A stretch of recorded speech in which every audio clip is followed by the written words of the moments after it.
Hi, I'm Harut Markarian, and this is Mobility and Inclusion, the show where we share the powerful stories of people with disabilities and daring entrepreneurs making waves in our world. From technological innovations to best practices in business, we'll learn what it really means to live in an inclusive and universally designed environment.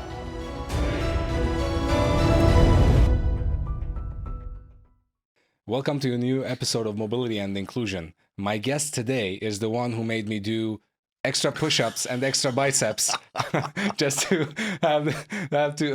just to appear with him on the same frame.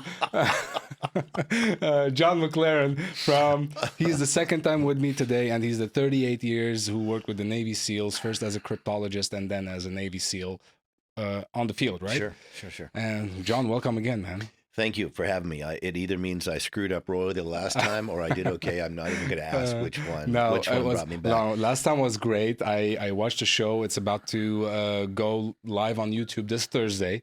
So we're really excited about that. Please go ahead and watch it. You'll get a ton of value from it. And, and that's why I brought you back. I was excited. I literally went home after the last time we spoke and I thought, wow, we could go with the actual depth, like how it really works and how it really happens with your brain. And I'm always tiptoeing into that.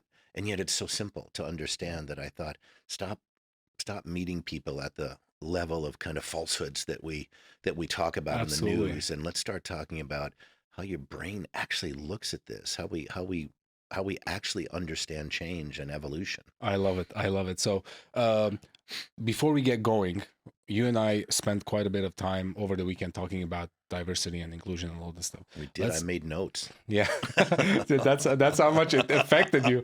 So let's really concisely define what diversity is. Great. Diversity. The human brain is amazing.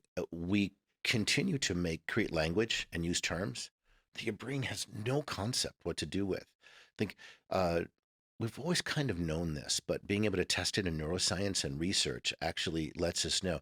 So when we talk about diversity, it's like saying morality or integrity or any other word like that. Your brain literally says, I have no idea what you mean. No idea. And so a human brain makes up things. It literally says, oh, we'll just nod our heads at each other like we know exactly what we're talking about. And we'll get to see this, examples of this all over. But diversity is one of those terms. Everything is diverse. Your thoughts are diverse. So you can't escape diversity, right? You actually can't escape inclusion. It might be negative or positive. You can't escape, I almost said escape, grammatically tough moment. You can't escape exclusion. And you can't escape inclusion.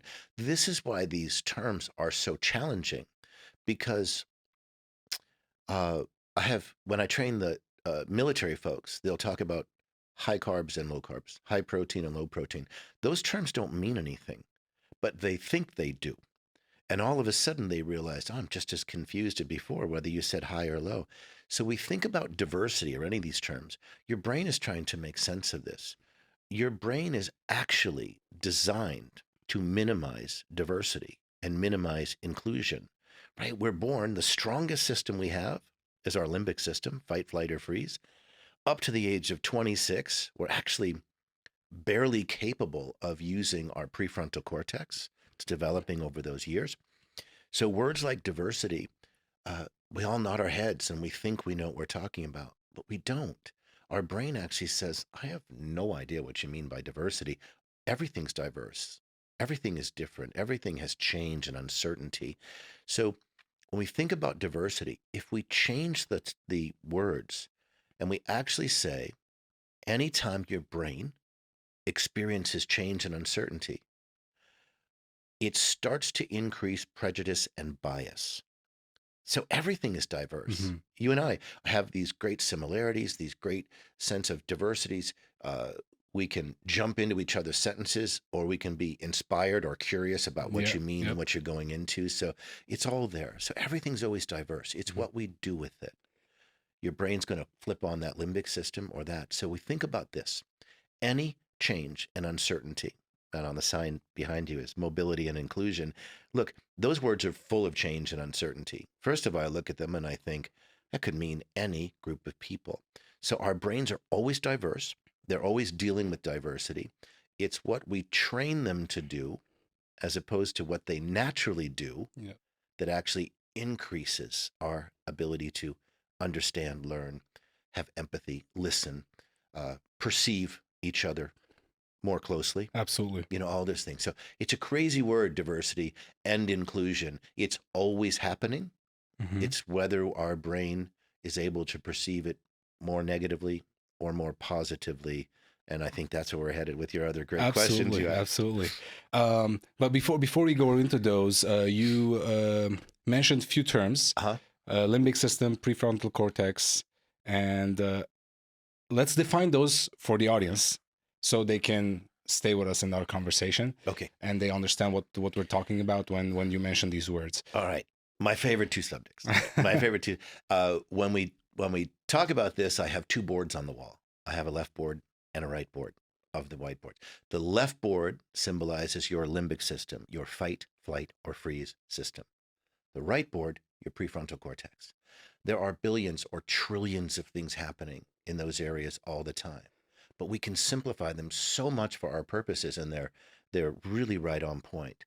So your limbic system is responding to any change or uncertainty.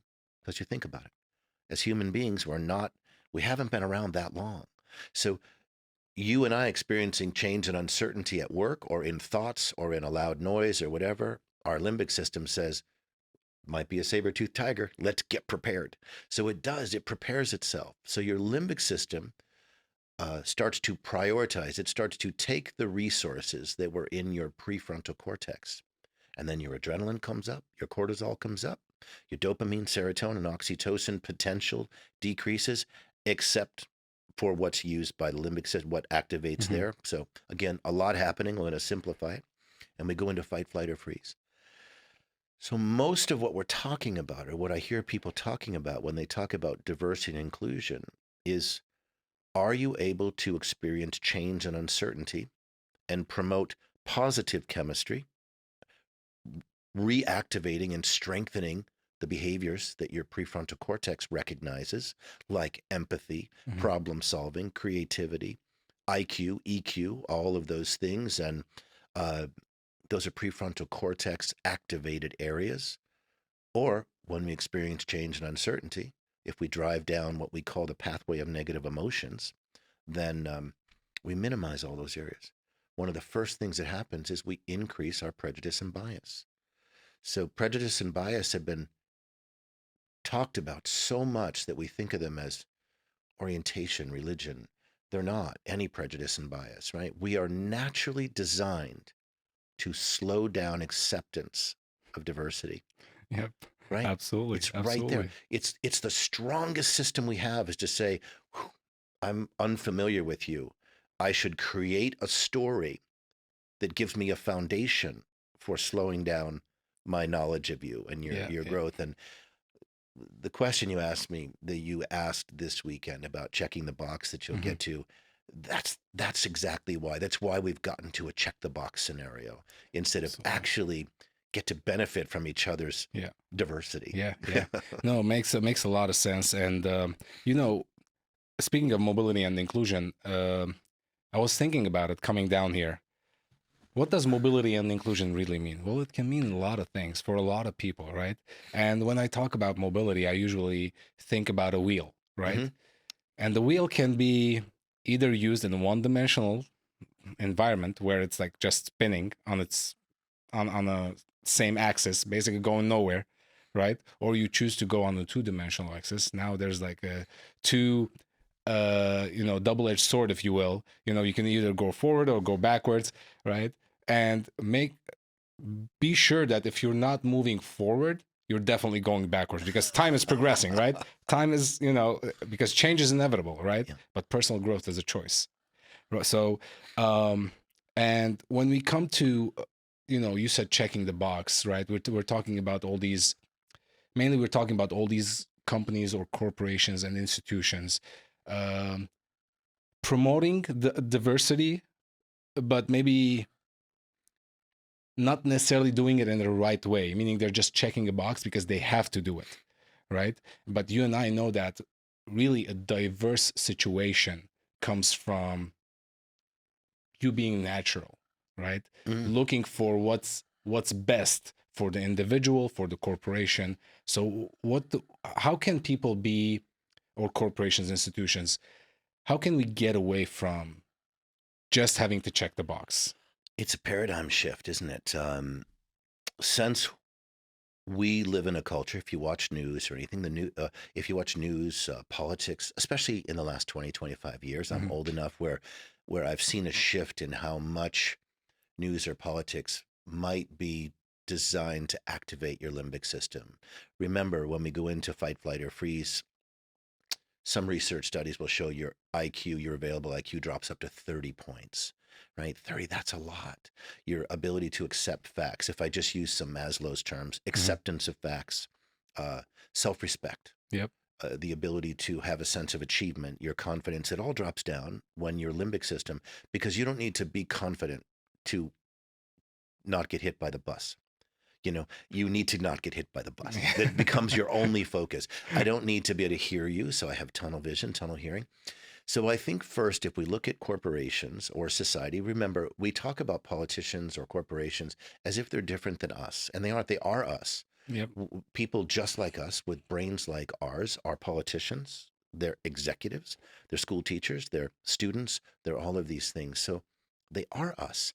And one of the things a brain likes to do in fight, flight, or freeze is to create us and them, division and exclusion, Yeah. Yep. because that's its strongest response. If I'm afraid or unfamiliar, let me make you my potential opponent. Mhm. And that means I'm going to have a harder time hearing you. Your ability to hear and understand and perceive actually drops down. Drops down. Yep. There's a lot of great research right now that shows really fun research that talks about perception. Adult perception is generally off 50% of the time. A child's That's a big number. perception is off up to 85% of the time. Now, that's when your prefrontal cortex is activated. When you're in fight, flight, or freeze, if we dislike, if we disagree, if we're busy being right or wrong or righteous or any of those things, we're up to 85 or 90%. So when people think, and I can talk to the camera, when you feel like you're not being heard in an argument, it's because you're not. When they feel like they're not being heard in an argument, it's because they're not. Because we get tunnel vision, tunnel hearing, tunnel thinking. Our IQ drops up to 30 points. We really can't hear them. So they don't just feel unheard, they are unheard. So when we talk about diversity and inclusion, we're really talking about how can you activate at work, at home, wherever, your prefrontal cortex more. What do you need to do to activate your prefrontal cortex? And first, you'd have to recognize that my limbic system was activated. Yep. I'd first have to say, oh, well, that's the feeling I get when I'm activated. And what activates your limbic system? Change. Any change. Any. Yeah. When I'm waiting for your next thing you're going to ask, my limbic system is saying, be prepared. We might be getting run over by a bus in just a second. So I have to keep listening to you and doing little prefrontal cortex activating tricks. Yeah. Because I'm going to lose it. Yeah, actually, it's a good point, and it makes me think of another term you brought up, having the top-down approach, right? And the way I was used to the top-down approach, or I have an understanding of a top-down approach, is when you're working from, basically your thoughts to your feelings to your actions, and then the actions drive the behavior, right? So we're defining our behaviors and our attitudes. Yeah. Right? Yeah. All this is going to transfer or transform into our behaviors and attitudes. And that happens usually we're genetically programmed, right? When we're like we're just born and we come into this world, we have some genetic programming that comes from our environment, our grandparents, our parents. Generational pass down. Exactly. Right. And then we go into developing some type of understanding of the world. And then we kind of stop at an early age. If you don't develop yourself, Well, there are research studies that show that at 7 years old, you're already 90% programmed, right? And it's interesting. Now we're talking about how to accept others' point of views and how to perceive others. With a 7-year-old developmental level. Exactly. Well, very well put. I couldn't have said it more, right? If you Like don't you pay said, attention so. to these things, right? That's where we're going, really. And you know, I was part of Bob Proctor's group, and what he talks about is, you know, we always perceive or we use our 5 senses to really take in information, right? Those are our inputs, and then that's how we react. Meanwhile, when you really use our higher faculties of our brain, and which is like our imagination, our perception, curiosity, our will, our our intuition, these are things that not a lot of people uses. But when we activate those, now we have a different approach to any problem. We're no longer decreasing our IQ, EQ, empathy, exactly, confidence, right? all those, our ability to listen. Yeah, everything you're saying is pure science. I always say it's just chemistry. Yeah. And so it's pure science.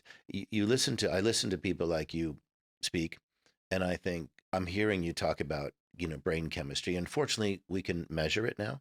Not super well, but it's evolving. But you get to measure it till you say, not only did I think you're right, you're lighting up the boards and the scans, and it's all this, and it's showing that you're actually correct at what you're doing, and you can watch that.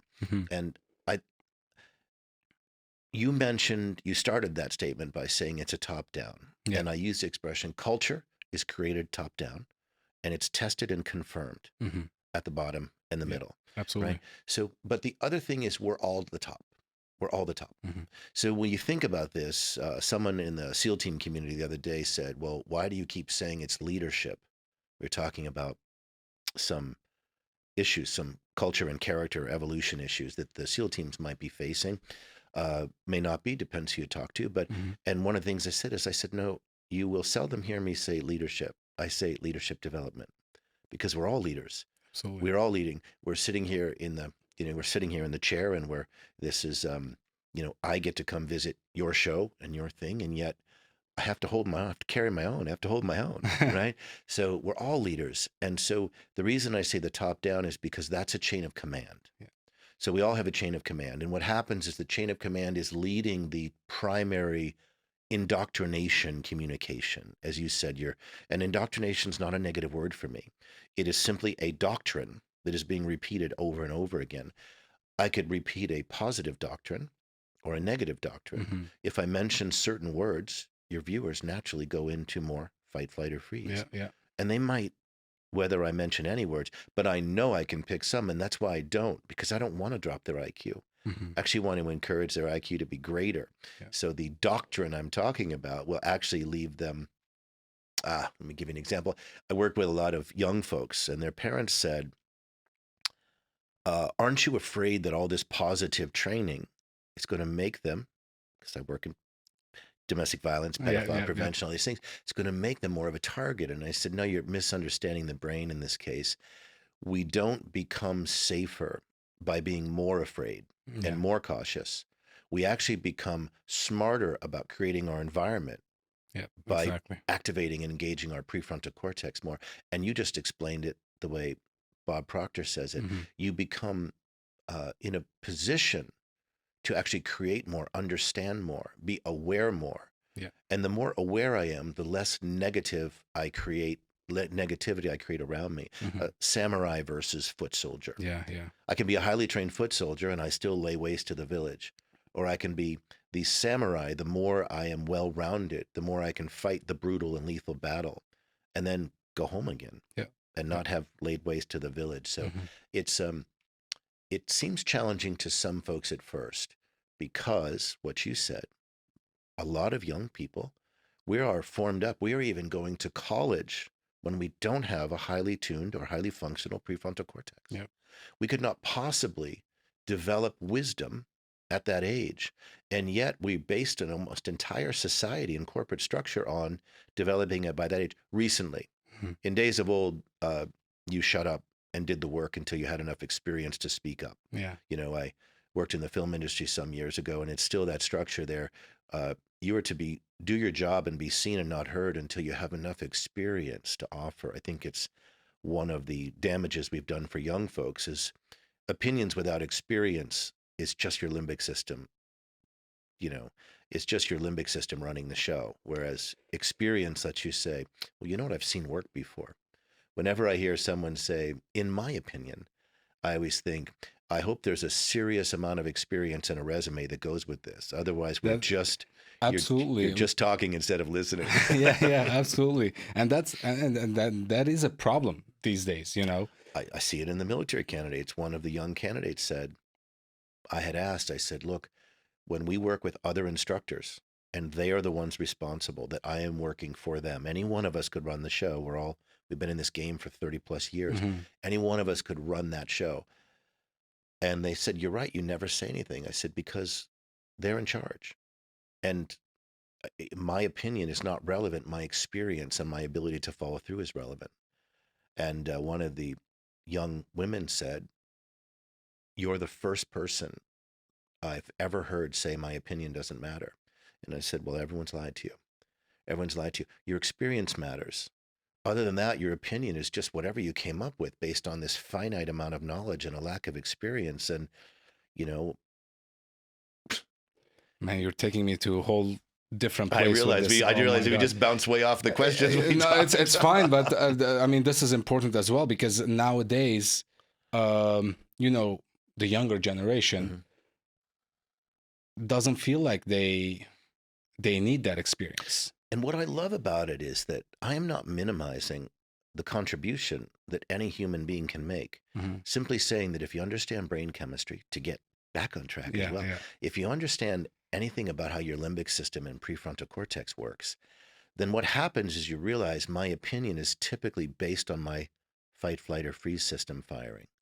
That if I found you to be the most interesting topic, like I watch your speaking stuff when you post it, and I always think, oh, it's so interesting. Well, that actually tells you I'm engaging my prefrontal cortex, and it's actually making me a better listener. As soon as I have an opinion, I've had to have stopped listening, right? I can't be curious about what you're saying and thinking, oh, that's right, you know what I think. Yeah, absolutely. Because in my head, I've started to have a private conversation. Yep, absolutely. So it's not that I'm minimizing their contribution. It's that they've minimized their ability to follow directions or even be part of the team. And then on top of this, they don't have the experience for that opinion to actually be as valid as it might if they just were teammate a little longer, right? I'm only in charge of what I'm in charge of. And on the other jobs, I come here and you say, hey, I'd like to talk about these questions. Well, there's no part of me that say, no, why don't we talk about this? I actually think, oh, let's see where this goes. Yeah. So interesting, you know, so interesting. Let's see where this goes. So I think people have mistaken their opinion as a strength, where it's incredibly common for your opinion to come from a fight, flight, or freeze point. And when people will say, in my opinion, what I'm listening for is, are you saying this to be contrary? I agree, I disagree. Yeah. It's good, bad, or it's right or wrong. Because those are limbic system responses, and there's nothing wrong with that, or right. Yeah. Because those are also limbic exactly. system. Yeah. It's not a matter of being right or wrong. Yeah. It's a matter of collectively being successful at performing a task, whatever that task may be. Mutual benefit. Exactly. Creating a greater, evolving, improving our mutual benefit, as we say. And I love it because we talk about corporations where you say, are they checking the box or top down, or what's the culture, or why is diversity such a thing that creates such a limbic system response? Well, because it's not diversity. We're simply saying, if we check the box, right-handed people, left-handed people, brown-eyed people, blue-eyed people, but that wasn't diversity at all. That's just a box of crayons. Yeah. You know, and I always feel like what we were talking about is, are we developing a mutual benefit here? I would offer that for a corporation to actually function and actually create a well-rounded understanding of how their company creates chemistry, brain chemistry in folks. They do this anyway. We talk about this anyway, but they try to do this to whatever degree. You would start to attract greater and greater people. What is the first thing that usually goes when somebody focuses on the box of crayons? Brown-eyed people, blue-eyed people, right-handed people, left-handed people. Standards drop. 100% of the time, Absolutely. standards drop.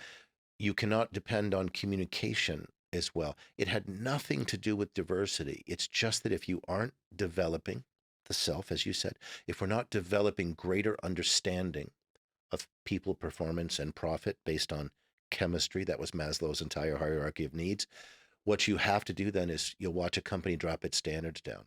Mhm. And you'll know this because they won't do something very simple. They won't start and end a meeting on time. That's brain chemistry. If I had 67 people in a room, and I'm giving you real numbers from a company that I spent some time with in December, and they would come in, and the CEO, wonderful person, would come in and say, we're just going to wait a few minutes for so-and-so because they have an important phone call. 67 people waiting, 67 people dealing with change and uncertainty. Their ability to listen is dropping. Their IQ is dropping. Their self-respect is dropping. Their respect of others in the room is dropping. Sure. 67 people waiting on that one person. That CEO told me everything I needed to know by the second time I saw that behavior in their culture. I knew exactly what the frustrations would be because it's chemistry. It's just chemistry. Yeah. So when we watch the basic behaviors, we will actually, what's left is people to say, well, in my opinion, because they can't depend on each other. So all that's left is my opinion. Yeah, Fight, flight, or freeze. Absolutely. And then all of those higher, what we would call those leadership traits we just love, go down. Diversity's easy. It's that you have to, it takes courage to want to take a look at yourself, myself. Mhm. It takes courage for me every day because I turn around and think, oh, crap, here I am again on the left board. We're not getting off the left board. That's the negative Jim. We need it. That's what keeps us from getting eaten by the saber-toothed tiger. That's what keeps us. Diversity is a byproduct of evolving your own personal way of being and behaviors. You just attract diversity. Do we have to ask each other if we get along? No, because our way of being says, "Oh, so interesting. Let's have a Yeah. conversation." Absolutely. So speaking about diversity, I love how you answered this question when I asked it to you. Uh-oh, better get my notes. No. Because I told you because diversity is incentivized nowadays, right? The box of crayons level diversity is incentivized. Yeah. So I get it. yeah, and a lot of times standards drop when that happens, right? As you mentioned. So, and I asked you, how do we fight this? And you answered by, we don't fight it. We evolve. We evolve. We evolve. There's nothing, again, right or wrong, Yeah. good or bad, Yeah. agree or disagree, are all responses that we get because your brain says, I'm experiencing change and uncertainty. Any change. If someone calls me and says, hey, we're having a barbecue this Friday, my brain immediately goes to, oh no, not make a check. I have to check. I've got stuff to do. I just want to relax. That's all procrastination is, right? Yeah, Procrastination is your limbic system lights up and says, I do not know if there's a good enough reward for me to make a decision right now. And it goes. So we don't fight it. We evolve it because fighting is part of fight, flight, or freeze. We literally would recognize and say, oh, that's so interesting. There's entire cultures that aren't represented here. My question is, curiosity is one of the great prefrontal cortex activators. Curiosity. Why? I want to know why all the time. I'm curious why for myself. So we don't fight it. We evolve it because what you're doing is working. Everyone's here. Mhm. I worked with some HR folks, which they call them human resources, but I always say it's turned into what I call hostage rescue now. It's like and sometimes they're the hostage takers. So HR speak is like the death of a corporation is nothing's more condescending than someone answering an email in HR speak. And today's, for me, I'm always like, oh my gosh, you're crushing the spirits of your staff. Wonderful people being crushed by HR speak. Who knows? That's That's my limbic system opinion. You hear my limbic system Yeah, going yeah, there? Is absolutely, it? I feel absolutely. out of control sometimes because that's what it is. It's a control. You feel out of control because of change and uncertainty. And so my limbic system says, "Oh, make a joke so you can get back to your prefrontal cortex." But it's a little negative, is Yeah, to say, yeah, I want it to be human resources and not hostage yeah. rescue. But that's It my limbic system firing it's right there. And interesting. I end up evolving my way back to say, let's make a joke and I'll get back to clear thinking Mhm. with less prejudice and bias Yeah, yeah. because your limbic system increases Abs- prejudice and bias. Absolutely. And I was going to ask you, like, for someone who knows all this stuff and who knows what triggers you, Oh, right? I And want to what, smack myself all the time. All the time. I was like, do you always do, I'm sure you catch yourself from time to time, right? Well, it's when I don't catch myself and then I just slap myself later. So, yes, and that's a great point. You don't outgrow your limbic system. You learn to utilize it. Yeah. You learn to recognize it.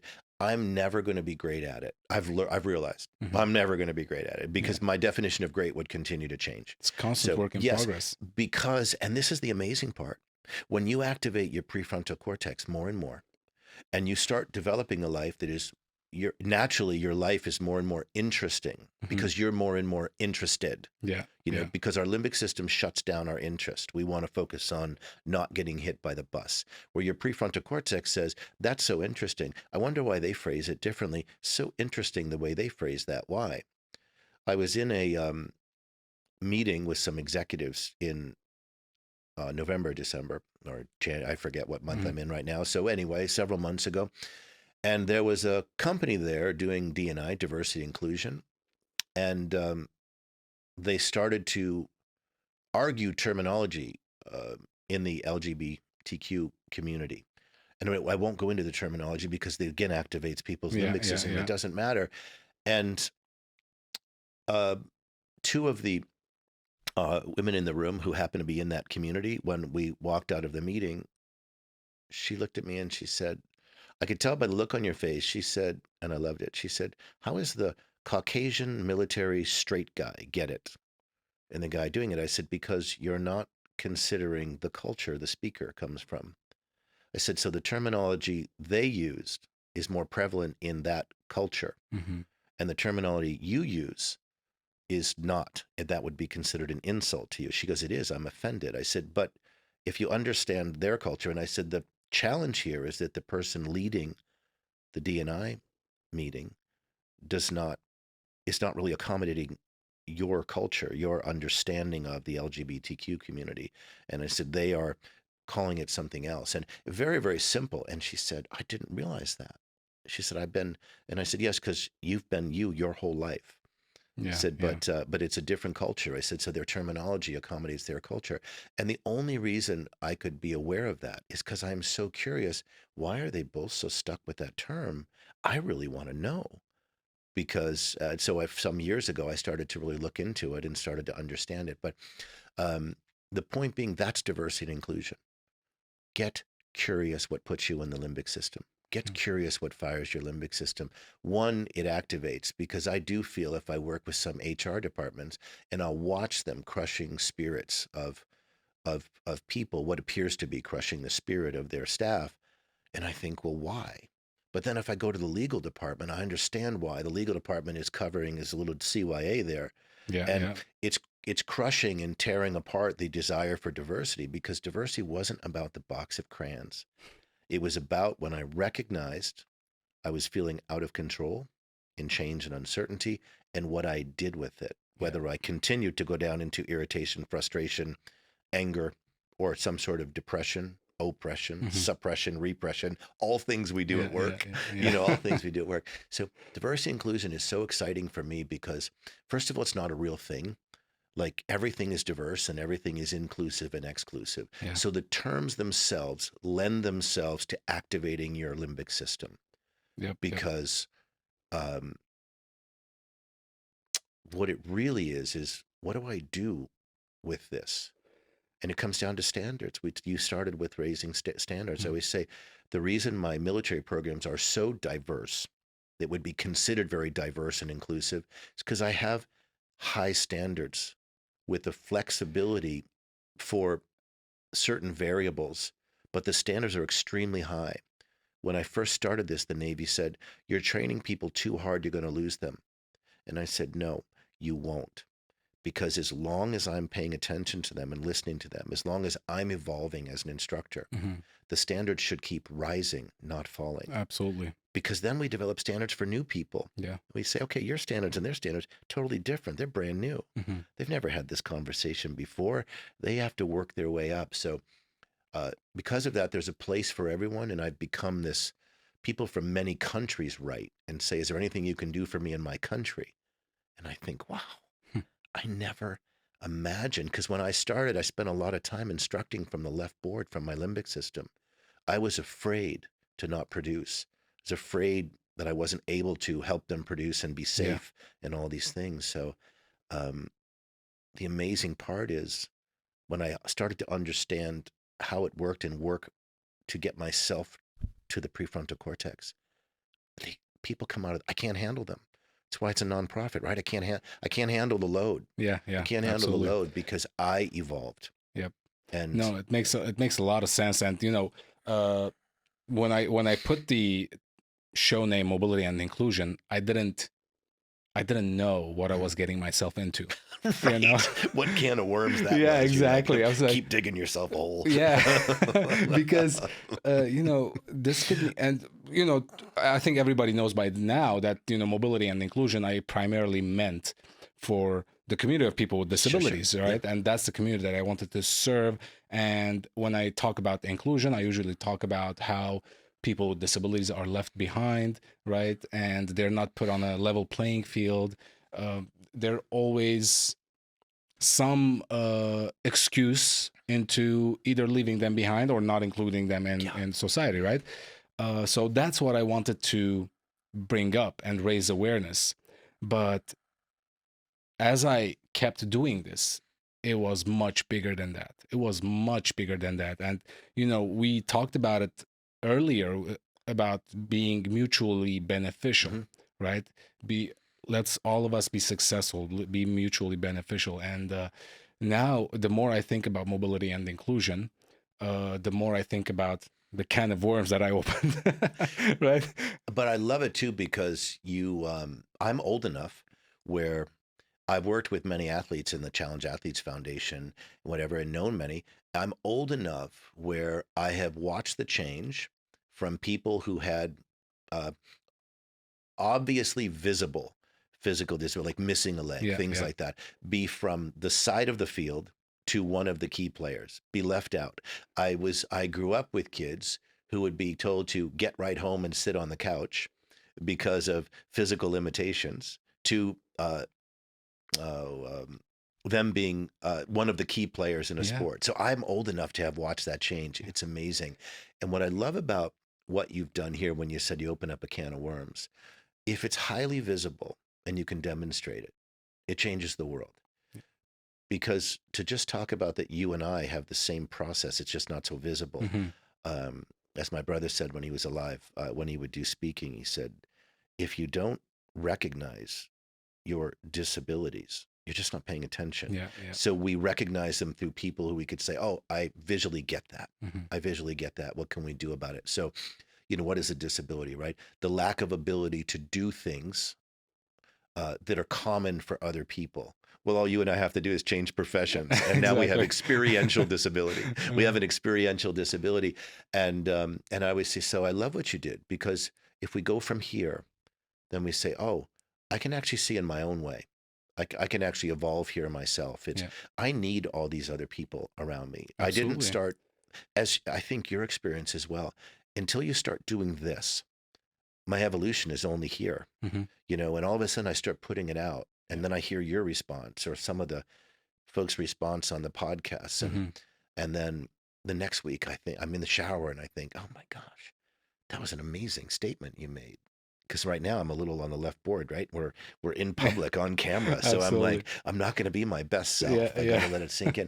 So I love what you're doing. Also, of course, my brother, when he was alive, was quadriplegic for the last 10 years of his life, and an amputee 7 before that, and then had both his legs in full function before that. So I've watched him experience life in all different areas. And I got to experience a lot by being with him, to say, oh, wow, this is where we are excluded from. Yeah.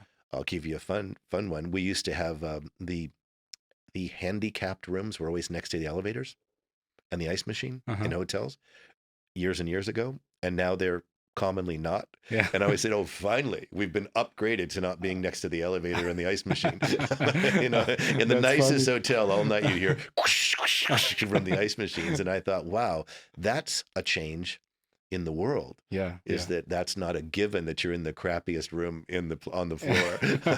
That's interesting. But yeah, it's funny. I'm going to come back to your brother real quick. But when when people will look at this mobility and inclusion, and everybody, let's say, especially the word inclusion, now everybody has their own definition. Killing you, huh? Nothing ruins a word like everyone using it. Yeah, exactly. It's like, we got to call it something else like cat or dog. Dog. Absolutely. And when I first started with mobility and inclusion, I was, yes, this is a good title, and then I saw all these people coming up with different definition of inclusion, and that was not even remotely close. Well, what's amazing is you see why. As we talked about, your brain doesn't understand what most words that we use mean. Yeah. And you just they get to redefine it whenever they want. Inclusion is so simple. It's what you do to activate your prefrontal cortex when you experience change and uncertainty. It's what you learn to do. Yeah. That automatically creates this inclusive environment. Why? Because I turned around and said, oh, that's unusual. That's so interesting. That's unusual. My brother, he was rolling, I was walking. We were going to eat one day, and there were some young kids that came by, and they were staring at him. And he's a one-legged quadriplegic. Like, how often do you see that every day, right? My eyes are looking at thousands of people on any given day if we're out in public and around. And he said, I hate when people stare at me. And I said, would you rather have them look away like the homeless person that they avoid? And he looked at me and said, I never thought of it that way. I said, Jim, that's acceptance right there. Is they're trying to take it in. I said, Jim, whatever I look at you, I have to take, if I haven't seen you for a while, every single person that I see moves a certain way, they look a certain way, they act a certain way. My eyes just accept it. Yeah. That's what happens. So our limbic system fires because we see someone, and I said, they're staring at you in a way because they're activating their prefrontal cortex. They're literally saying, wow, I don't get that yet. Let's stare at it. Curiosity is the greatest prefrontal cortex activator. I would say it's the strongest leadership trait. Yeah, curiosity. Absolutely. And you put it very well. Like, I don't get that yet. Yeah.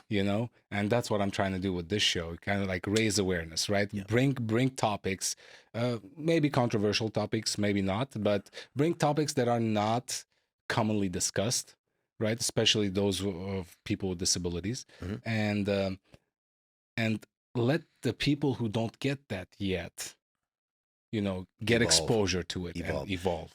Everyone's brilliant. I grew up because I wasn't at a point where I saw it differently. I have a very strong left board, right? My limbic system's very strong. I'm 36 years in violence and prevention. I have trained at the negative gym for my limbic system every day. I have Rocky Balboa limbic system, and my prefrontal cortex is like a gnat. So, but one of the things I realized over time is that I lost my train of thought just a bit. But one of the things I realized over time is you start here and it starts everywhere, but it turned out to be always about me. Oh, I said, everyone's brilliant, right? So I used to think, gosh, why are people, that sounds so stupid, or this, that, or the other. It's because my limbic system was firing. Now, if I hear something that really sets me off, I'll think, oh, why did I get set off by that? That's so interesting. Because I know my listening dropped. I know I got exclusive, I went into all those things, and I'll say, oh, that's so interesting. What are they saying?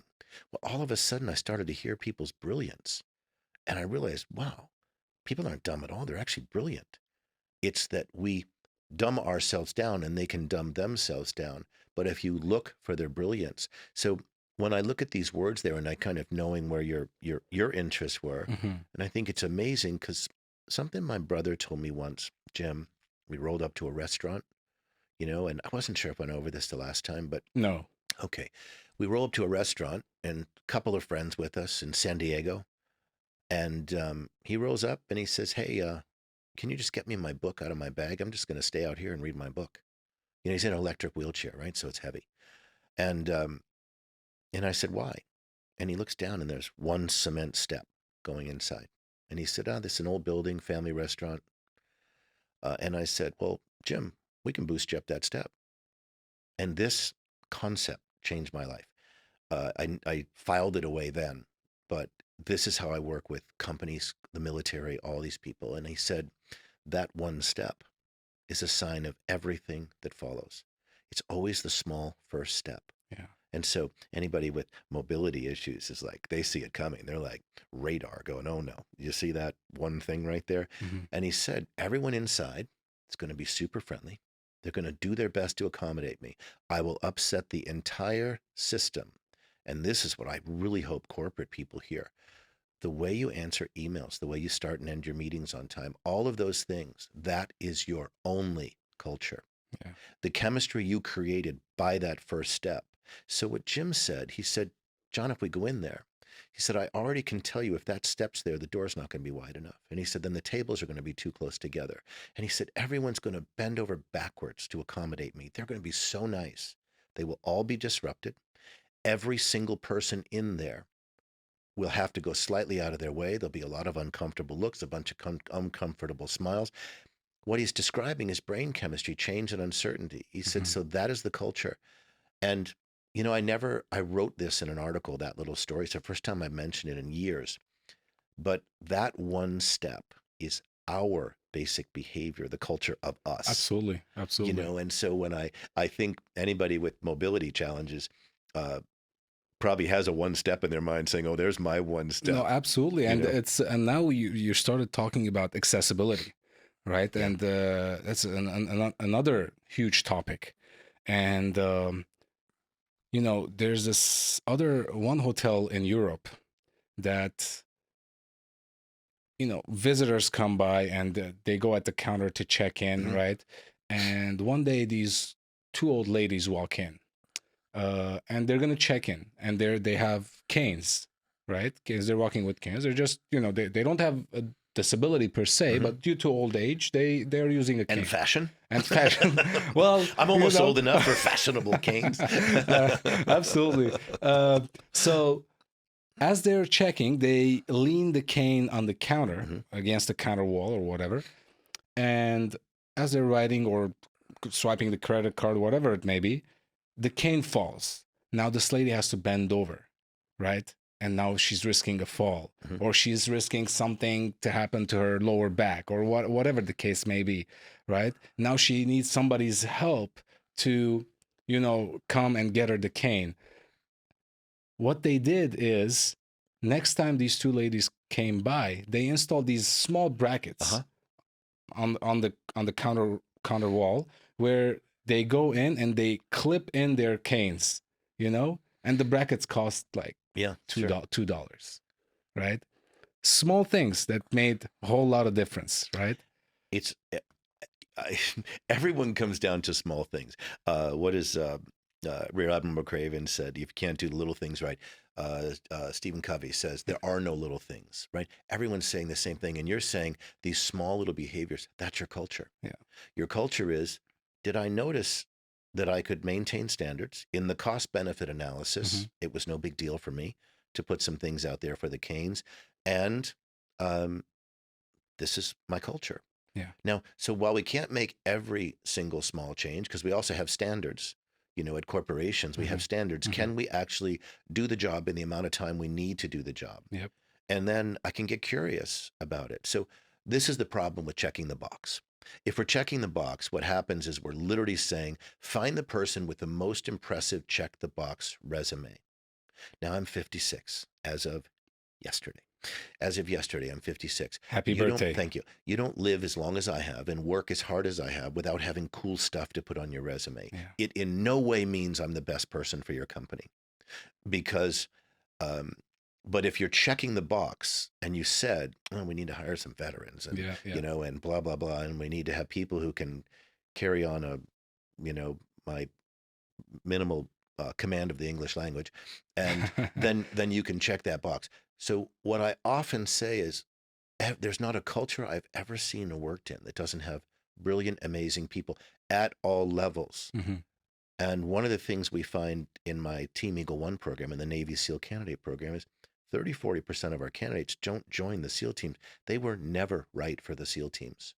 But because we have the standards so high, they get to experience themselves working that hard and find the right place for themselves. Yeah.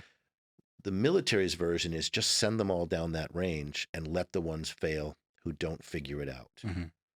That's checking the box as well, and that's why I run the program. So if we think about creating a culture of diversity and inclusion, it really was, what small things did I do to recognize when I was minimizing my prefrontal cortex? Yeah. And then it's, your standards automatically increase.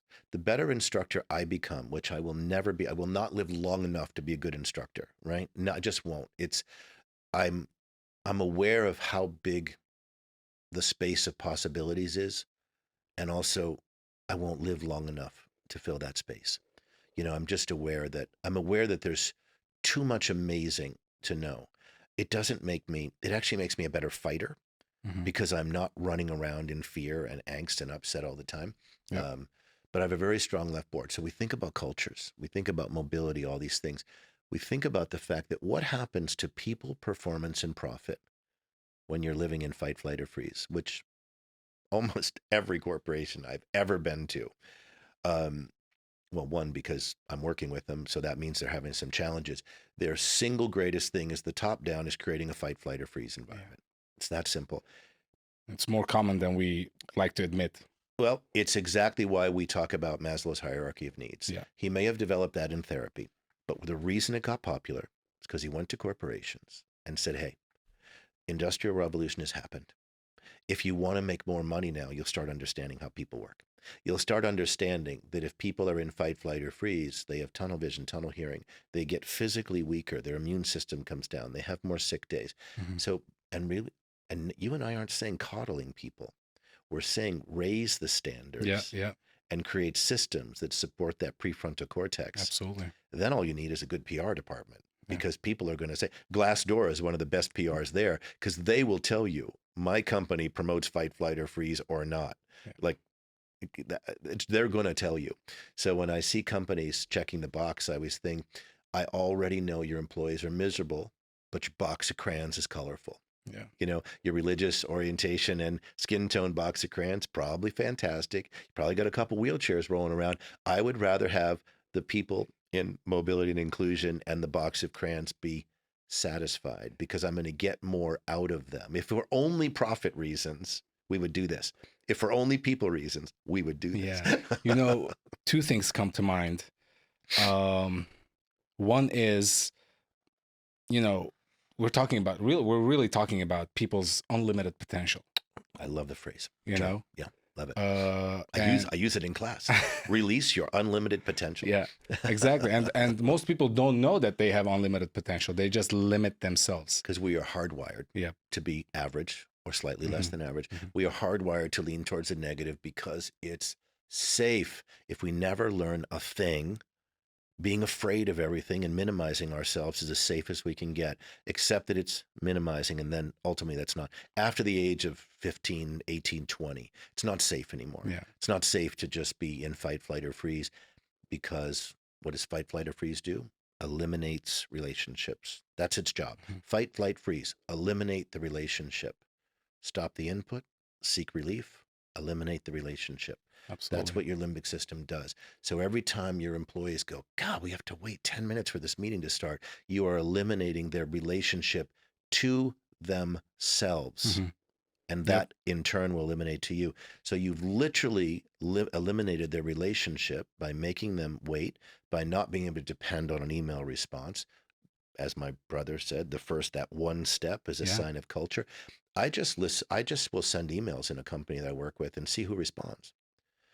It's legitimate. I never screw with anyone, because again, that would be me messing with you, and you would now learn that I just cry wolf, and I never do that. So it's always got to be honest. But I realize, if this person wasn't CC'd, if one of their superiors wasn't CC'd, they don't respond. That means all of their staff is in fight, flight, or freeze all the time, which means I've now minimized my entire staff just with our email practices. That's insane that I would minimize your productivity and brilliance because I won't accommodate a legitimate response. That also lets me know when I need help. Because if I'm too overwhelmed to answer your emails, then we need to take a look at that. Yeah, right? absolutely. We need to take a look at that. So all of what we're talking about with diversity is actually personal development and team development. That's all it is. It's a naturally occurring response. If you're firing in your prefrontal cortex more often, your prefrontal cortex is more activated, your confidence comes up, your ability to organize your calendar comes up. Take a person who's late by 5 minutes most of the time, get them to leave a half an hour earlier. They will accomplish things in their own life and say, it's like I have 5 more hours a day, because your limbic system cannot organize. Yeah. It cannot prioritize. It's amazing you mentioned personal development. Now, a lot of people go through school, or maybe they don't go through school, right? They, whatever the case may be, and I'm not saying it's good or bad. Again, has nothing to do with good or bad. Sure. But you know, for me, personal development never stops. Personal growth never stops. One way or the other, it's continuing. Negative, positive, or both. Exactly. It is going with or without you on board until 6 minutes after you're dead. As I said earlier, you know, change is inevitable. Yeah. But personal growth and development is a choice. Yeah. So you're either progressing or you're regressing. You're not staying still, right? Sure. Because time is moving ahead. Yeah. And now, what are the best ways today that you think someone can develop themselves? Well, it's actually super simple. I love teaching. At the beginning of the pandemic, I pulled out Maslow's hierarchy of needs, a little pyramid and little cartoon face of Maslow, Abraham Maslow. I love it. And I'll use that because it's brilliant. It really is brilliant. There's so many, Plato, Machiavelli, everybody, Nietzsche, everybody talks about it the same way, but here's now a symbolic view. Plus, it's brilliant in the corporate environment. It's brilliant in the military environment, meaning it is written so that corporate and military people, because that's what he did. Yeah. The pyramid. So when you look at Maslow's hierarchy of needs, and the reason I say this now is because anybody can say, oh, I'll look that up and read it and just look at the pyramid. It's very simple. All of the top levels, the first level is physiological. Second level is safety. Those 2 levels are where all personal growth happens. Everything else is an intended consequence that creates more growth, but it's an intended consequence, meaning if I wanted to be more loving with my family and have better relationships, which is the third line, love and relationships or intimacy. If I wanted to be more loving and have greater sense of intimacy, I would simply take care of myself on the physiological line better. Now, what steals from that? Whatever we're afraid of. And that's his second line would be safety, fear of resources, body, security, health, all the things the news talks about. So I would say, take the baseline. Notice your breathing. This is simple. If you wanted to increase your confidence and sense of achievement and your ability to listen, you would just say, every hour or so, I'm actually going to spend 20 seconds and intentionally breathe a little better than I naturally do. Yeah. We take the things for granted that come naturally. Unless you're mobility challenged, all of a sudden you're like, not me, man. I realize that one step is a sign of everything to come. Yeah. But all of us, that's just a really extreme example for the rest of us. So if you just take breathing, if you take on the baseline, we talk about breathing, food, air, water, excretion, and sex, but it's not having sex. The physiological needs are the ability to create a relationship with the potential of procreating. Because if you can't do that, like some of the Indian tribes and the different Arctics, in all those areas, if you can't do that, it's going to tend to lead to depression and demoralization. You'll never go higher. So the ability to procreate. So if all you wanted to do was improve your prefrontal cortex's ability to respond, you would simply say, can I just look at 5% better nutrition? Just 5. Don't get crazy. Not this 30 pounds of weight loss or all this stuff. Just 5. Can I look at a couple times a day saying, I'm going to intentionally sit up straight and take deep breaths? Your prefrontal cortex will automatically start firing more effectively. Hmm. Your limbic system will minimize a little bit. You and I are different, as we said, generational pass down. We live in Los Angeles, so there's very diverse background here. There's something that I've really found great strength in looking at: generational trauma. So when I work with a certain community, like the Sikh community that I was working with in Berkeley, I thought, boy, the understanding how they evaluate integrity and whatnot automatically seems to be different than what I'm used to. Yeah. That's so curious. First, it was frustrating because I thought, wait, how am I not being perceived properly? And I thought, oh, we have chemistry here. Yeah. So I started looking at 2,000 years of history, and I thought, wow, there it is. There it is. So all I had to do, here's diversity and inclusion. All I had to do is say, okay, let's design the program to accommodate generational pass down, what they're used to living in those generations. Guess what? I brought it back to my military program, changed the baseline foundation of my military program. The success in my military program of didn't matter, first generation, 6, 56, however long anyone's been here, exploded, doubled. The Yeah. success doubled. And I literally thought, see, our brain is designed to look at diversity and avoid it. It's hardwired. But when we don't, we realize what I was able to notice working with a community that had 1,000 years of war and greater oppression than my last hundreds of years, and maybe even the hundreds before that in Scotland and England. Yeah. Yeah. Still applied. Absolutely. But it wasn't visible. Because it wasn't so visible, I couldn't see it in these young military folks until I went to a community that it was leaving me activated in my limbic system, feeling like, I don't get it. How come I can't help develop the same mutual benefit here? It's everywhere. You don't get to look at a culture and not find it in yourself. I use the expression in class, find yourself in every story. That makes your prefrontal cortex go crazy. If I find what similarities are in you that are in me, we have not only found, as Abraham Lincoln says, I don't like that man, I think I'll get to know him, reported to have saying, I didn't hear him say it. But yeah, it's right there. So look at Maslow's high baseline and start to say, what am I afraid of? And what can I learn about that? And then if I'm afraid of that and I turn around to you and say, hey, does that bug you? And you're like, yeah, a little bit. We might get together, and together we'd say, well, actually, if we do this together, we're not so concerned about that. There's our community. There's inclusion. Yeah. Yeah. I never checked a box, but in every culture you're avoiding, that's where your next personal development comes from. If you are resisting hearing someone, if you are saying, oh, this crowd, this left-handed people, right-handed people, I'm resisting them. Ask yourself, I'm resisting. So that means my prefrontal cortex is not engaging as much. I wonder why. What is it about what you just said that makes me so righteous or right or wrong or agree or disagree? I have yet to see anyone who has a great resistance to something not having a catharsis when they understood it. Yep. A personal catharsis, just this whole thing about saying, boy. So when I brought what I learned working with first generation folks from a very specific area, when I added that awareness into my current military program here, boom, that's the culture. If I don't include cultures, I don't develop culture. Yeah, absolutely. I don't care what box of crayons we're in. I don't care how. The other thing that I really like about what you're doing is like that you're introducing military training and thing to the civilian world, which is, I think there's a growth there as well for the... Because people think it's different, right? Yeah. Yeah, everyone always says, I can't believe this.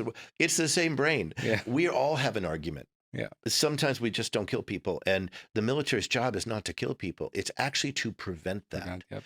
And it's also to be so decisive and so understanding and so self-aware that when it does happen, it's not gratuitous. Mm-hmm. That's our biggest problem, right? Yeah. Remember way back to, police issues in the, I would say they don't fault law enforcement for having to drop somebody. They fault them for not being able to stop. Mm-hmm. And that's always the problem. It's not that one of us had to knock someone down. It's that we couldn't stop because that's what we get paid to do. Absolutely. And if we're in our limbic system, we can't do it. God, I'm so glad we're going full circle here, because now you really got my head going. But when we think about a culture, resistance, look for resistance. Yeah, yeah. When you have resistance, you know you've been minimized. You've minimized yourself. So for some reason, the topic you just brought up has dropped my IQ down. It's given me, my response to it is tunnel vision, tunnel hearing, tunnel thinking. Why? Why? What is it about that subject? Nothing changed in this room. And something about the subject, it might just be, back at Maslow's baseline, I'm just tired. Yeah. I'm tired of processing information.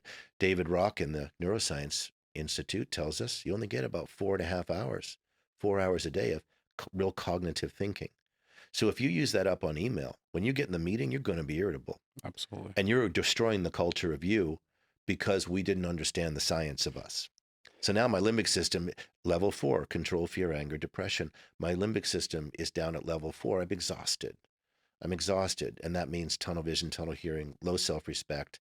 Now I'm going to sit my bias and prejudice. So I'm going to say, that's not a very good idea. Instead of saying, that's interesting. I hadn't thought of it and I really can't get my head around it yet. So keep talking, or I need to think about it. I can really personally vouch for that because, in my experience, been 15 years in the aerospace and defense industry, right? And I've been in many meetings. And I'm talking about myself here. Yeah. Anytime I approach it in a way that I don't agree with this person, stuck. Exactly. Stuck is the right word. Game's over. Yeah. And it is. We're in a loop. Yeah. We're actually stuck in a control, fear, anger, depression loop. Remember, our limbic system is not meant for unlimited possibilities. Yeah. It's got to keep you from getting eaten by the saber-toothed tiger. Yeah. That's its only job. Yeah. Stop the input, seek relief, eliminate the relationship. So as soon as we're right, wrong, good, bad, agree, or disagree, even if I agree with you and go, oh, you are so right, I've stopped the conversation, haven't I? Mm-hmm. If I actually if I did agree with you, and then I catch myself going, oh, you're so, and go, but keep going. Keep going, because I don't want to stop. I don't want to create a loop, a closed loop. Exactly. And that's the point. I think,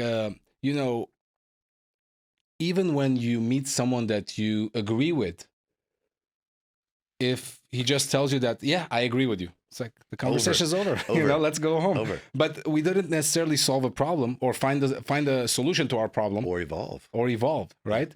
That's very, very interesting. We told ourselves what we know. And for me to agree with you, I had to cut you off in my head. Yeah. And we do it here because it's on the show. So we're also filling space, making sure, so there's all this extra energy that actually comes from, I hope I have enough time to think of things and all this. So I'll even feel myself nodding my head with you. And I try to remind myself now more and more, because this is kind of the next point for me, remind myself to make sure I pick my listening back up. Because as I nod, I've started to talk in my head. Absolutely. And that's what I'm doing, really. And as we speak right now, as I'm listening to you, especially here. Yeah. Between listening to you and really understanding what you're saying versus the camera, versus the clock, versus what I'm holding in my hand, I keep reminding myself that what he's saying is the most important, and this is where the conversation. I'm so glad you think that. And there's nothing, again, we're back to right and wrong. I always say there's nothing wrong with it. That's your limbic system, and that's my limbic system. Yeah. And we're here not wanting dead air. And then we're hoping there's a mutual benefit out there to this unknown group of people. Mm-hmm. That's huge pressure. Absolutely. It's also amazing training, right? Is every time we do it and we live, then we say, okay, nobody has burned my house down. Nobody's poisoned my dog. We've lived. That's all confidence is. Yeah. Confidence is, I went through this unique experience. I recognized my left board. I didn't let it devolve, control, fear, anger, depression. And then I moved to the right board. I got myself to listen again. We laughed. So we re-engaged with laughing, all this stuff. And so your confidence level says, oh, I lived. And not only that, I made good use of it. Yeah, absolutely. So there's confidence. It's why confidence has nothing to do with anyone else. Yeah. And it's why ego or arrogance does. I have a high level of behavior somewhere and a fear that you're better than me, or I'm better than you, or not good enough. And so that's what arrogance is. Whereas confidence is, we both lived, I got curious every time I agreed, and I said, "Oh no, listen, pay attention." And then we even acknowledge the fact that this is tough. Yeah. This is a tough moment. Is you don't want dead air, even though there's a person who could edit dead air out. Yeah. That's not our reality. No, it's not. No, definitely not. So that culture, Hmm. we keep making it about the box. It actually is, because I think I know you well enough for this. You watch your. I had a hard time watching the Zooms or the any of that stuff. Hmm. I make myself watch it. Yeah. Because of course I'm looking for how to evolve. Yeah. Yeah. Well, Because I can talk same too here. fast, only I don't think so, but I Yeah. certainly hear so. Yeah, when I absolutely. listen And to it. same here. And when I first started doing this, I'm like, I don't know anything about this. I don't know how to do this. I don't know if I'm good enough. I don't know if people are going to understand me, with my thick accent, So all this was in the back of my mind. But then I'm like, okay, how am I going to evolve from this situation by putting myself through it? Right? It's unbelievably simple for the fact that it's so incredibly complex chemically, but it's unbelievably simple. All confidence is experiencing control, fear, anger, depression, experiencing the feeling of being out of control from change and uncertainty, and then knowing enough, learning enough to do something to create more positive chemistry, not to eliminate the negative, Yeah. Yeah. but to actually say, there's a negative rep. Let me see if I can go to the positive gym and do something, because we're not adding the value we'd like to add ever. Because as soon as you do, you change the value you'd like to add. Yeah, exactly. It's an always evolving, right? Yeah, that's why it's an evolution, not a war. When you said, how do we fight that? Mhm. Well, if you're fighting it, we're actually going to keep minimizing it. Absolutely. So Or eliminating it. Yes, and so one of the things I think about a lot when we talk about cultures is that if I'm irritated, which I can be, right? I have a very strong left board. If I'm irritated, I have to say, okay, I have to go back to my baseline, and then I have to research what I'm resisting, because I can't help anyone evolve if I'm devolving myself. We're going to infect the room, right? We infect the room with whoever we are when we walk in. That's why we come up with these little sayings, like in our series, find something you like about everyone, or everyone is right, which is everyone is right will change your whole corporate environment. Like, because we are designed to default to right, wrong, good, bad, agree or disagree. And we are designed to stick with the negative. I have this TikTok that's fairly new for me, right? One of the candidates made it because I say I'm too freaking old for TikTok. But it promotes the candidate program. And I found myself going on the comments and looking for negative. I'd see, oh, God bless you. You're all so great. They work so hard. It's so fantastic. And I was like, yes, yes, yes, yes, yes. Oh, there's a negative, because your brain wants to find the negative. Yeah. So I'm now using my TikTok comments. One, I had to choose more wisely. I had to be in a certain mood and limit my time there, because it's brutal. Yeah, Social media is brutal. Absolutely. It is like the worst thing you can ever do is allow people to deliver the news to you whenever they want, however they want. It's like whatever their news is, it's horrible. Like Horrible sitting again. like half a world away, right? So now I'm using it as a training tool to say, okay, let me go and spend extra time noticing the positive. And then I made little canned responses for the negatives, like, well, I invite you to join our leadership program and tell me if you still think that way, in a few times. It's wonderful. And then if they kept going, I just block them, because that's all we're asking ourselves to do. Eliminate the relationship. Well, someone's hitting you with an emotional bus. You do want to eliminate that relationship. So I invite you to join me. See if I can infect the room with you just joining the thing, the conversation.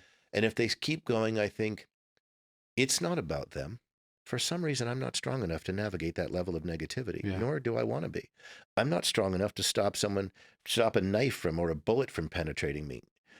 I wish it'd be really cool if I was, but I'd probably be really cavalier and careless. But so what I love about culture is, as long as we're not teaching people about how the prefrontal cortex works and about the things that activate it, like getting curious. If you find yourself saying in your head, I don't agree with that, then catch yourself, because limbic systems are strong. Mine's super strong. And then say, oh, that's so interesting. I never thought of it that way before. I've never heard anyone describe it that way before. Watch what happens to the room, because now what I've done is I've activated my prefrontal cortex. I have improved the culture of me. Absolutely. Absolutely. And if your person starts to be adversarial, your improved culture says, "Oh, look at the time. I'm going to go," and you're on your way. That's what I love about it. If you wanted to improve the culture of you, by default, you'll be improving the culture of everybody. You will not, like I said, with those parents who said, "You're teaching such positive brain chemistry." I said, I didn't say stupid brain chemistry. That's actually where your intellect is. Yeah. Yeah. That's where your warning bells, when you get a warning bell and you can get it back to your prefrontal cortex says, "Why is this a warning bell? It doesn't matter. I'm going to leave anyway." So their kids are actually safer because they get away from negativity faster. It's just like a magnet. We're negatively attracted or positively attracted to something. So we talk about, inclusion. It's the simplest thing in the world if you're not responding from fight, flight, or freeze. Absolutely. So simple. We attract each other because people turn around. One of the military active duty folks said, "How do you get your program to be so diverse?" And I said, "Well, I simply stop focusing on it and I raise the standards. And then if I get a level of people who don't seem to understand how to meet those standards or get there or whatever, I just see if I need to add a program module for that or a different thing or whatever." Yeah. And it's not about a culture. That just naturally doesn't alienate people and isolate them. So they start to show up more. Now my next thing is, am I reaching enough different demographics where I get to take advantage of this? Now we have this incredibly naturally, these apples are falling from the tree and they're very diverse. So now I get to do what corporations are doing. Do I need to cast a wider net? Because we are geographically, neighborhoods tend to line up in certain cultures. But again, our culture isn't race orientation. It was individuality. Absolutely. I mean, two things you talked about leadership first, and talked about basically you're talking about enabling someone instead of just in a great way. In a great way. exactly. Everybody thinks of it as a negative term. Yeah. I want people to be enabled. I want to enable you to get your prefrontal cortex to go nuts, to shine with your brilliance. That's what a true leader does. It enables the people. It enables the people he's in charge of. And the other thing you talked about, when mentioning inclusion, for example, I go work out, right? Yeah. And in this place that I go to work out, there's like this flag and that flag associated to this group and that group. I'm like, one day I asked, I'm like, why do you have all these flags? They're not flags of countries, I see. Okay. You know what I'm saying? It's like social association flags. And I'm like, oh, we're inclusive of everybody. I'm like, so you really have to put a flag so you are deemed inclusive or you perceive yourself as inclusive? And he goes like, well, what else would you suggest? I'm like, I suggest to get rid of the flags and, bring everybody in, raise your standards. And by raising your standards, maybe you improve the facility. Maybe you include an air conditioning, whatever it may be, and attract people that way. Then you'll see how diverse and inclusive the space will be without the flags. And everybody's starting somewhere, which I love it. I love that everybody's starting somewhere. It's, you bring up an interesting thought for me, is that make sure your starting place you're not actually using to create it as an obstacle. Exactly. Is that I often tell people, I was working with a bunch of future therapists, right? We were discussing this before we started here. And it's very, very common for people in therapy to say, well, my therapist says my significant other is borderline, bipolar, narcissist. Wow. Wow. Nothing says help me get stuck in fight, flight, or freeze like a label. Yeah. Nothing. It's crazy, especially when it's a negative label. And as I laughed, as I was delivering the class, I said, let's talk about the chemistry.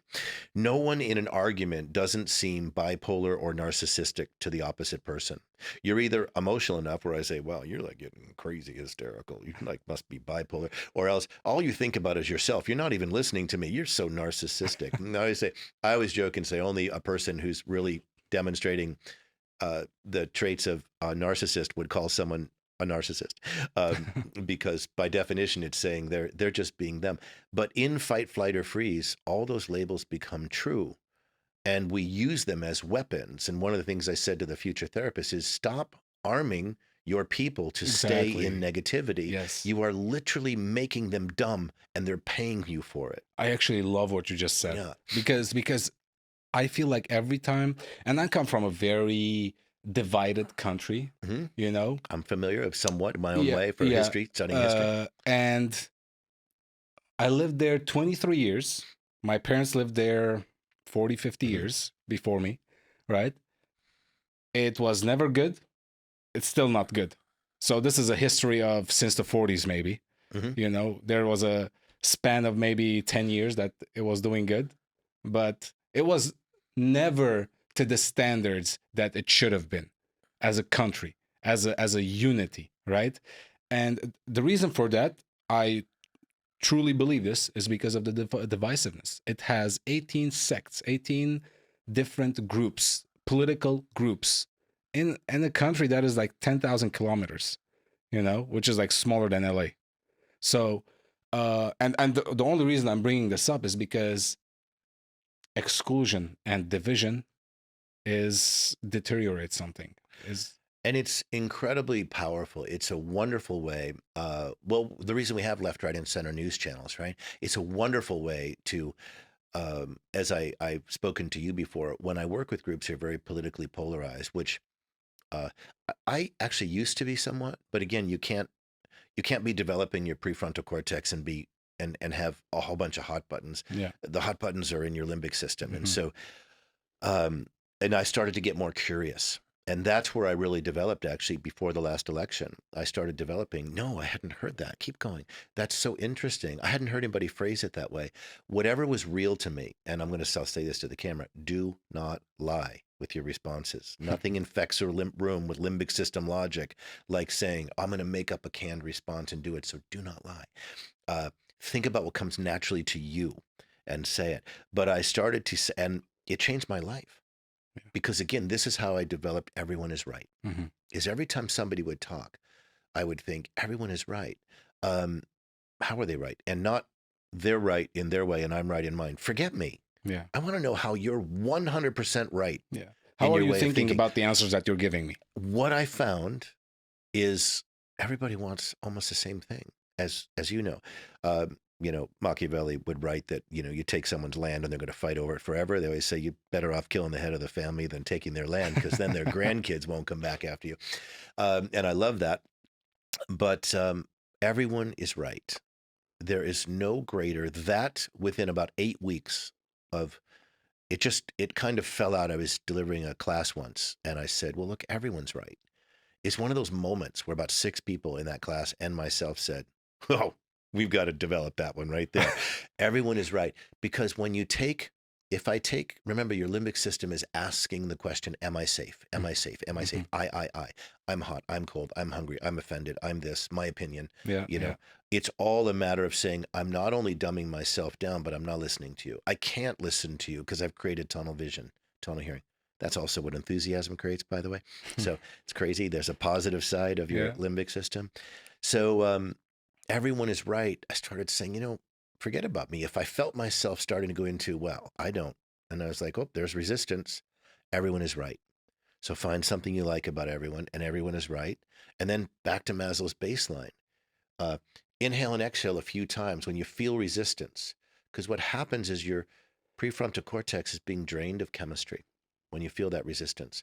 So our IQ is coming down, our ability to listen, all those things that I keep mentioning, right? That's just science, just chemistry.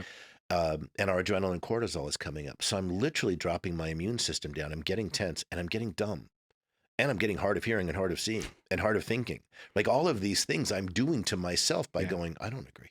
Yeah. So I always say, forget about the other person. The reason to stop agreeing and disagreeing is because you make yourself into a knucklehead like this, and you start getting sick faster and all these things. It's amazing. It's the true sense of dis-ease. I am creating a lack of ease by my own thoughts. And it's just chemistry. One of the reasons our series has been so successful with military people in different ages is there'll be 90-year-olds in there. There'll be couples who've been married for 46 years. And one of the couples said to me, about 2 months into it. It's during the pandemic, so everybody had lots of time. I had district attorneys in there and cops and students and 10-year-olds and people who had been married for 46 years. I was really put on the spot because I only did it because I knew people would be in trouble. I'm a, big fan of Maslow's. Soon as the pandemic started, I thought we are in trouble and kids are in bigger trouble because Absolutely. they're that lack of biological Mhm. maturity is leaving them. They're going to Yeah. hurt in like 90 days. They're going to be wrecked. So all of a sudden I had this room full of all these people and I thought, wow, I don't have an A game. I need to try to develop at least a B game. I can't bring my A game. So, but what happened is I had such brilliance in the room. I had therapists and psychiatrists and all these people. And so their comments back would be, oh, yeah, I had this in my office and that. And I was like, oh, they're giving me my next level of development. As soon as you are not the focus of your thinking, wow, all that's left is that you're a rock star Yeah. in your rock star areas. And it doesn't mean, and now I get to appreciate other rock stars more. For about the first 10 years of looking at leadership biomechanics, which is what I call it, absolute responsibility and leadership biomechanics. For about the first 10 years, I didn't read anybody else's work. I stayed away from it, first 5, 6, 7 to 10 years, because I wanted to make sure that I understood me and how I think. And once I thought, okay, I have a clear path as to who I am. Now, of course, I've been learning my whole life. So I'd already read The Allegory of the Cave and Machiavelli and all those things. So, but I didn't want to go farther until I made sure that I wasn't parroting someone. I needed to understand me. Mhm. And once I did, to a degree of saying, okay, now I know the difference between me, it allowed me to be more curious and interested in what you'd say, because it took away the competitive nature. So it wasn't, I have thought of that before, or I should have thought of that. It turned into, wow, what a great way of you phrasing that. I'm gonna really let that percolate, Yeah. and took away the me. That's all culture is, where it's so simple. But what's the challenge? Here's the catch. Here's the catch for all the executives watching your thing. The higher you get in a position of power, the harder it is to not see people as objects. To not see people as objects. So by definition, your executive level, even your HR executives, the people, Mhm. it takes great effort for them. In the same way that I say I'm 36 years into developing my left board in violence prevention and response, control, fear, anger, depression, and functioning at a high level there, Navy SEAL stuff, right? How can we not be wrecked when everything's going crazy? So the higher level the executives, the more powerful the position, the more your brain naturally starts to see people like army jeeps.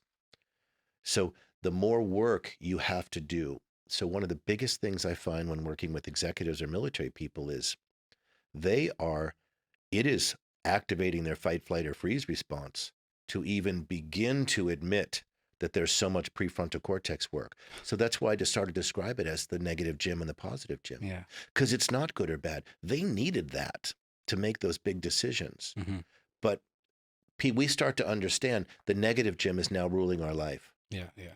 The general's general needs to be able to send a bunch of people to their death and not be driven insane by it. So your brain naturally develops that ability, which registers almost sociopathic. Actually, I can almost completely see your point in the corporation world, at least where I lived, because an executive won't. He will just see that 3 levels down, this group is not performing or is not making their numbers or whatever the case may be. And it is so hard at that point to come 3 levels down and see why without telling them, hey, make them perform or else. Right? And we're coming back to a point that, it's hard to avoid seeing them as objects. And what's it lead to? Limitation in people, performance, and profit. Creates a revolving door. I worked in, I used to say everything I do is corporate security, because corporate security is whatever positively or negatively affects people, performance, and profit. Yeah. It's not the way a lot of corporations look at it, but my Navy SEAL mind says it's actually security. If I wanted you to be safer, I would simply take a look at what the limitations are on your executive level and say, let me help you activate your prefrontal cortex more with little behaviors, things that'll put you less on the left board in fight, flight, or freeze. Yeah. It's very, very hard because what do? The more we're in that position, the more we start to protect ourselves. And that's where arrogance, what people call elitism or arrogance. I have such a position. So, but it's not about them. It's not about a little person teaching you anymore. One of the reasons you see, I think, that you see so many Navy SEALs be able to do leadership is an executive can turn around and say, okay, I'll listen to you because you're in a different leadership position than I am. So it's not condescending and threatening to me. But unfortunately, this chemistry isn't taught in the Navy either. Like you'll see people like Jocko Willink who naturally they didn't teach him that. He was that guy developing himself, right? He just used his circumstances to become this person who understood unleashing your people so well developed that you have to hold them back because they'll create a vacuum. What the amount of work they'll get done will create a vacuum. And what you're describing in corporations is very interesting because what people who live in fight, flight, or freeze and primarily use that left board system, what they don't yet understand is that they're actually minimized in capacity. They are eliminating relationships, and that is profit. That is profit. So by them, and it's not, what I hope people understand too is we're not talking about coddling people. We're not talking about sympathy. Empathy is the ability for me to really get curious about who you are and how you are. It is not at all lowering the standards. Sympathy lowers your standards. I always say pity is the worst form of racism because people who didn't know they were being indoctrinated towards race, culture, LGBTQ isms, all of those things. People who didn't know they were being indoctrinated to those things are being indoctrinated to pity. And pity is level 4. It's at one of the echelons. Depression, suppression, repression, oppression is one of the worst because it's an invisible form of classism, sexism, racism, gender, whatever we want to call those things. So we look at corporations. It's so easy to fix, but it takes a complete mindset change. And yet everyone does it somewhere. Everyone has a child, everyone has a friend that they really say, oh, I understand my mom talks this way because she's like this. And so we learn how to accommodate mom. And we didn't change family. Sometimes we're ruthless to our family and sometimes we're most understanding or we're both in the same day. That shows you right there, your brain's working just fine. We just fine. It's so simple. And what happens? Legal issues come down. Retention goes up. So you naturally will attract people will say, oh, you have the most diverse company culture I've ever seen. Do I? Oh, that's interesting. I guess you're right. It's an intended consequence, especially in a city like LA. You can't walk into a restaurant without seeing, pick anything that you would define as culture. You walk in a restaurant, there's like 27 variations that you never even considered before you walked in. We live in Los Angeles. So it's an intended consequence of chemistry understanding. And then your mentorship comes up, your leadership ability comes up, all these things increase. I realize we keep rephrasing a lot of the same things because it's the same thing. Limbic system, prefrontal cortex. It's that simple. But it's not. Yes. It takes effort and it actually takes courage because we are designed to trend toward the negative. We're designed to say, I will venture out and become good at one or two things and everything else I'm going to stay in the limbic system. So now we're competing all the time because I'm afraid you'll find me out. I'm afraid I'll be found out. I'm afraid of losing my position, all these things. One of the young Marine Corps officers said to me, because the Marine officer candidates and some of the active duty Marines will train with our Navy SEAL program. And I had responded to an email once and she said, you responding to an email usurps my authority. And I said, well, then you don't have any. And she said, what? I said, you can respond to all of my emails. Do you think people will stop listening to me? I said, I'm 36 years in the trench and 11 years in this one, and I put out every day for them, and I listen to them, and I pay attention to them, and I raise the standards so that they constantly have to stretch to reach them. Do you think you can steal my authority? I don't have authority. What I have is trust. Yeah, absolutely. What I have is trust. And she said, wow. And I said, first of all, I would never intentionally try to usurp your authority. I will always try to help you develop it. I said, but if you think it can be taken, it's not authority.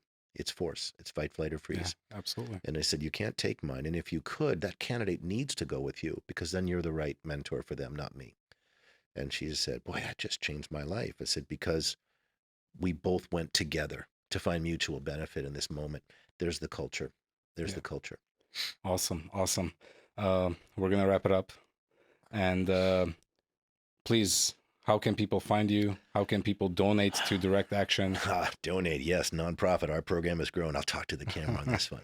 Our program has grown so much in the last couple of years because of the pandemic, state of the world, call it what you will. It doesn't matter.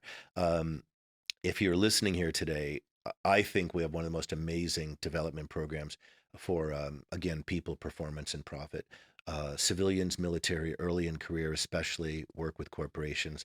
My website is directaction.us. Directaction.us. I answer every email. No big deal. I answer every question. So you can find us there. If you are looking to sponsor a program, we have grown so much. I self-funded this program for almost a decade because I like to be invisible until I just couldn't anymore. We needed to help more people, and that meant I needed to get some external funding. So I'd love it if you did. So we're a 501c3, of course, Direct Action Inc. on GuideStar. Look it up. Got a pretty good rating, fantastic board of directors, and truly one of the most naturally diverse. I don't like the word inclusive because we've beaten it to death, but one of the most inclusive programs because that's what happens when you create a good program. So directaction.us. Thank you. Thank you so much. Please like and subscribe if you like our episode with John. I am the founder of Mobility and Inclusion, the founder of Markbotics, where we develop assistive robotics to revolutionize independent living and accessibility by partnering with the community of people with disabilities. You can go to markbotics.com. That's MARKBOTIX.com. You can donate there. You can see what we're about. Please donate. We are releasing our first product soon. We are looking for investors and we are looking for your help. Change the world. Change the world.